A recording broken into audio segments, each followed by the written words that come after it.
Dalam gemuruh sejarah Islam, lahir seorang cendekiawan Muslim yang mengukir namanya dalam emas. Namanya adalah Ibnu Khaldun, seorang sejarawan, filsuf, dan ekonom dari Tunisia. Ibnu Khaldun, nama lengkapnya Abu Zaid Abdurrahman bin Muhammad bin Khaldun al-Hadrami, lahir pada 27 Mei tahun 1332 di Tunis. Sejak usia dini, dia menghafal Al-Quran dan menunjukkan kecerdasan luar biasa. Sebagai seorang ahli politik Islam, ia pun dikenal sebagai bapak ekonomi Islam, karena pemikiran-pemikirannya tentang teori ekonomi yang logis dan realistis telah dikemukakannya jauh sebelum Adam Smith dan David Ricardo mengemukakan teori-teori ekonominya. Bahkan ketika memasuki usia remaja, tulisan-tulisannya sudah menyebar kemana-mana. Tulisan-tulisan dan pemikiran Ibnu Khaldun terlahir karena studinya yang sangat dalam, pengamatan terhadap berbagai masyarakat yang dikenalnya dengan ilmu dan pengetahuan yang luas. Beserta ia hidup di tengah-tengah mereka dalam pengebaraannya yang luas pula. Ibnu Khaldun menemukan bahwa suatu negara maksimal dapat bertahan selama 120 tahun. Ia juga membagi masa berdirinya sebuah negara menjadi 3 periode. Periode pertama adalah periode perkembangan sebuah negara. Pada periode ini, umumnya negara dipimpin oleh pemimpin yang kuat, sabar dan piawai dalam mengatasi persoalan negara. Pada periode ini, diperoleh kemapanan suatu negara. Pada periode kedua, pemimpin negara hanya mewarisi kekuasaan dari para pemimpin sebelumnya. Karenanya, pemimpin-pemimpin baru tidak merasakan kesusahan dalam mendirikan sebuah negara. Kekuatan yang diperoleh oleh pemimpin baru merupakan warisan dari pemimpin lama.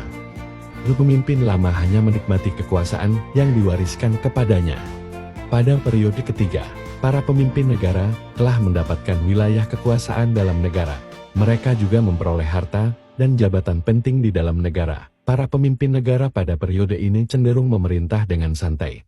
Mereka hanya menikmati kenikmatan yang diperoleh dari jabatannya. Kondisi pemimpin negara pada periode ketiga merupakan yang paling umum menyebabkan sebuah negara berakhir. Ibnu Khaldun menemukan bahwa suatu negara memiliki 5 tahap kondisi pemerintahan. Tahap pertama adalah tahap pendirian dan pertumbuhan negara.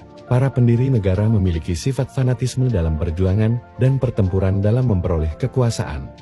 Pembagian kekuasaan di antara para pejuang ini dilakukan melalui kesepakatan bersama. Tahap kedua adalah tahap monopoli kekuasaan oleh para diktator. Para pemimpin saling berebut kekuasaan untuk dimiliki olehnya bersama dengan keturunannya. Dalam kekuasaan ini, para diktator berusaha memperoleh nama baik, keluasan kekuasaan, dan jabatan penting dalam negara. Tahap ketiga adalah masa kekosongan dan ketenangan. Pada tahap ini, pemimpin negara hanya mengumpulkan hasil dari kekuasaannya. Tahap keempat merupakan tahap peniruan dan ketundukan kepada para pemimpin terdahulu. Pada masa ini muncul keyakinan bahwa tradisi dari pemimpin terdahulu merupakan suatu bentuk kebaikan. Tahap kelima adalah masa pemborosan dan pembentukan pertemanan yang buruk. Pada tahap ini, orang-orang yang gemar memberikan nasihat bijak akan diasingkan. Selain pemikiran Ibnu Khaldun yang sangat luar biasa, karya-karya dari Ibnu Khaldun juga sangat bernilai tinggi. Berikut ini beberapa karya Ibnu Khaldun. 1. Mukadimah atau pendahuluan. Karyanya yang paling terkenal adalah Mukadimah, sebuah ensiklopedia yang mencakup sejarah, sosiologi, dan ekonomi.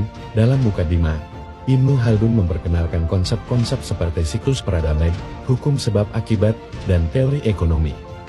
Ia juga mengamati pola-pola dalam perubahan sosial dan menggali akar penyebabnya. Bahkan buku ini telah diterjemahkan ke dalam berbagai bahasa. Di sini Ibnu Khaldun menganalisis apa yang disebut dengan gejala-gejala sosial dengan metode-metodenya yang masuk akal, yang dapat kita lihat bahwa ia menguasai dan memahami akan gejala-gejala sosial tersebut pada bab kedua dan ketiga.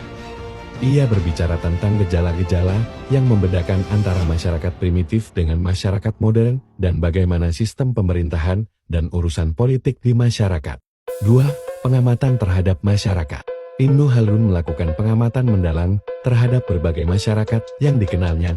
Studinya yang luas dan pengalaman hidupnya yang beragam membentuk pemikirannya tentang dinamika sosial dan peradaban.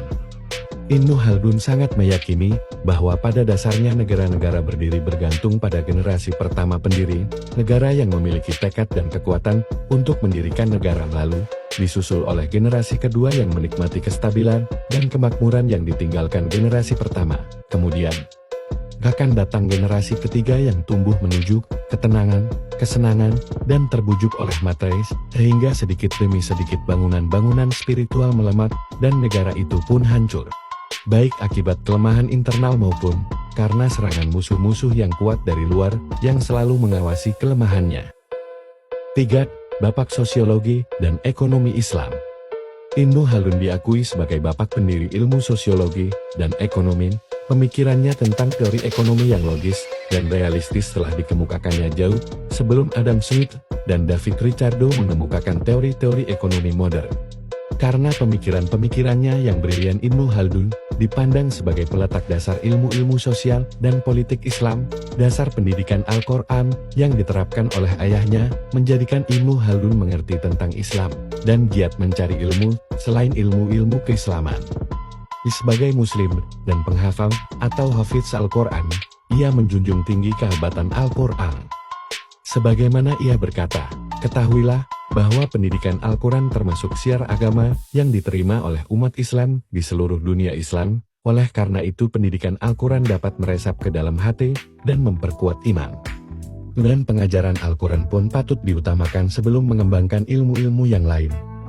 Ibnu Khaldun wafat pada 19 Maret tahun 1406 di Kairo. Sebelumnya, seluruh keluarganya, termasuk gurunya, meninggal karena wabah sampar yang menyerang Afrika Utara. Dalam benteng Qal'at Ibn Salama yang terisolasi, Ibnu Khaldun memulai babak baru dalam kehidupannya. Meninggalkan karya-karya monumental yang terus mempengaruhi generasi setelahnya. Namanya tetap bersinar sebagai cahaya yang menerangi jalan bagi ilmu pengetahuan dan pemikiran manusia. Semoga kisah ini bermanfaat untuk kita semua. Mohon maaf bila ada kesalahan. Terima kasih.